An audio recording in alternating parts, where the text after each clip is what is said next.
বিমান বিধ্বস্ত হওয়ার 4.5 ঘন্টা পর ভবনের দোতলার গ্রিল কেটে উদ্ধার করা হয় 7 শিক্ষার্থীকে। তাদের একজন অষ্টম শ্রেণীর শায়ের। দুর্ঘটনার পর নিখোঁজ শায়েরের সন্ধান মেলে প্রায় 5 ঘন্টা পর।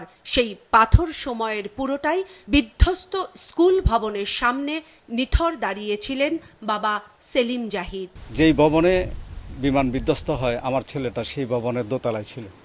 আমি 100 হাত দূরে দাঁড়িয়েছিলাম, আর একটা লাশ বাচ্চাদেরকে বের করে হেলিকপ্টারে তুলতেছে। আমার কাছে মনে হচ্ছিল তো আমার ছেলে। আমি অনেকটা নিশ্চিত হয়ে গেছিলাম যে আমি আর ছেলেকে খুঁজে পাবো না, কারণ নিচে ক্র্যাশ করছে, দোতলায় আগুন জ্বলতেছে। আমি আমার ছেলেকে ফিরে পেয়েছি, কিন্তু চারিদিকে আর্তনাদ আর থামেনি। ছেলেকে বাসায় নিয়ে আসলাম। এরপর রাতে যখন ঘুমোতে যাই, ছেলে অন্তত 3 বার, আমি আমার বুকেই ছিল, অন্তত 3 বার লাফিয়ে উঠছে ঘুম থেকে। এরপর কেটেছে পুরো 6 দিন, কিন্তু ছোট্ট মন থেকে কাটেনি দুঃসহ সময়ের কালো মেঘ।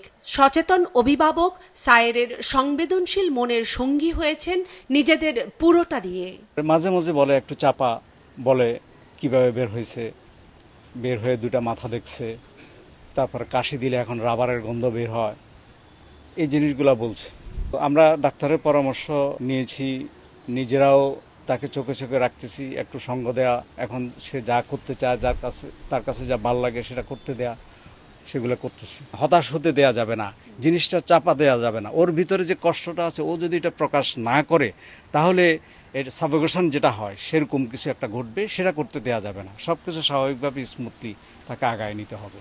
এটাই হলো ডাক্তারের মূল পরামর্শ। কোনো কিছু চাপায় রাখবেন না, ওকে বলতে দিবেন, ও কী বলতে চায় শুনবেন, এবং তাকে সাহস দিয়ে বলবেন যে এগুলো কিছুই না, তুমি এর মধ্যে দিয়ে আগায় যেতে হবে। ঘটনার 5 দিন পরও প্রতিদিনই স্কুল গেটে এসে উপস্থিত হয় সায়েরের মতোই অনেক শিক্ষার্থী, যারা সবাই সেদিনের ভয়াবহতা, নির্মমতার প্রত্যক্ষদর্শী।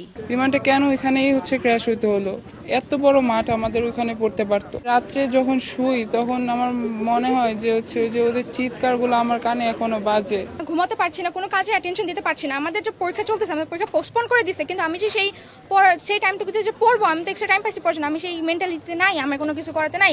আমি মেন্টালি পুরো আনস্টেবল হয়ে গিয়েছি। ওদের স্মৃতিগুলো আমার খুব মনে পড়তেছে। ওদের সাথে আমি আজকে সকালবেলা কথা বলছি। শুধু শিক্ষার্থীরাই নন, শিক্ষক, অভিভাবক অনেকের চোখের সামনেই ঘটেছে সেদিনের অবিশ্বাস্য সব ঘটনা। তারাও ক্ষতবিক্ষত মনে কাটাচ্ছেন এক অস্থির সময়। সবাই যারা সরাসরি প্রত্যক্ষ করেছে, যারা উদ্ধার করেছে, চিকিৎসা করেছে, সংবাদ সংগ্রহ করেছে, এবং যারা দূর থেকে দেখেছে, সবাই কোনো না কোনোভাবে কিন্তু মানসিকভাবে ট্রমাটাইজড হচ্ছেন। পাশাপাশি অভিভাবকদের মধ্যেও কিন্তু একটা ট্রমা থাকবে। তাৎক্ষণিক ট্রমাকে আমরা বলে থাকি অ্যাকিউট স্ট্রেস ডিসঅর্ডার, তীব্র মানসিক চাপ। এই সময়ের যে প্রধান লক্ষণগুলো হচ্ছে, প্রথম লক্ষণটি হচ্ছে ঠিকমতো ঘুম না হওয়া, দ্বিতীয় লক্ষণ হচ্ছে মনোযোগ কমে যেতে পারে। এমন বিপর্যয় বা দুর্যোগের প্রত্যক্ষ পরোক্ষ 2 প্রভাবই পড়তে পারে অন্তত 5 স্তরের মানুষের মধ্যে, যা শুধু এই মুহূর্তে নয়, দীর্ঘমেয়াদী ক্ষত সৃষ্টি করতে পারে তাদের সংবেদনশীল মন ও শরীরে, বলছেন এই মনোরোগ বিশেষজ্ঞ। ভবিষ্যতে মাথার উপর দিয়ে কোনো একটি বিমান উড়ে গেলে এই শিশুরা কিন্তু আতঙ্কিত হয়ে উঠতে পারে। কেউ সেটাকে আমরা বলি পিটিএসডি, ফ্ল্যাশব্যাক ঘটবে তার ভিতরে। যদি যেতে চায় স্কুলে, সেই ধ্বংসাবশেষের জায়গায়, তার বন্ধুরা যেখানে আহত হয়েছে, তাদেরকে সুযোগ দিতে হবে। সেখানে যেয়ে সে কিন্তু ভেন্টিলেট করবে, তার শোকটা খানিকটা রহিত হবে। তার যে বন্ধুরা আহত হয়েছে তাদের দেখার সুযোগ করে দিতে হবে। যারা নিহত হয়েছে তাদের বাসায় যাওয়া, তাদের জন্য রীতি অনুযায়ী প্রার্থনা, দোয়া, এগুলো করার ব্যবস্থা করতে হবে। আরেকটি বিষয় হচ্ছে বাবা মাই সন্তানদের সাথে গুণগত সময় দিবেন। তাকে ধমক দিবেন না, তাকে জোর করে পড়তে বসাবেন না, তাকে জোর করে ঘুমাতে পাঠাবেন না। বাবা মাও কিন্তু এখানে ট্রমাটাইজড হয়েছেন। আমি বলবো বেশিরভাগ অভিভাবকই ট্রমাটাইজড হয়েছেন।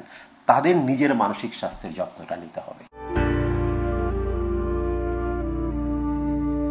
শুধু পরিবারই নয়, এমন পরিস্থিতিতে পারিপার্শ্বিক সবাইকে সংবেদনশীল আচরণ করার পরামর্শ দিচ্ছেন বিশেষজ্ঞরা। প্রয়োজনে মনের চিকিৎসার উপরও গুরুত্ব দেওয়ার আহ্বান তাদের।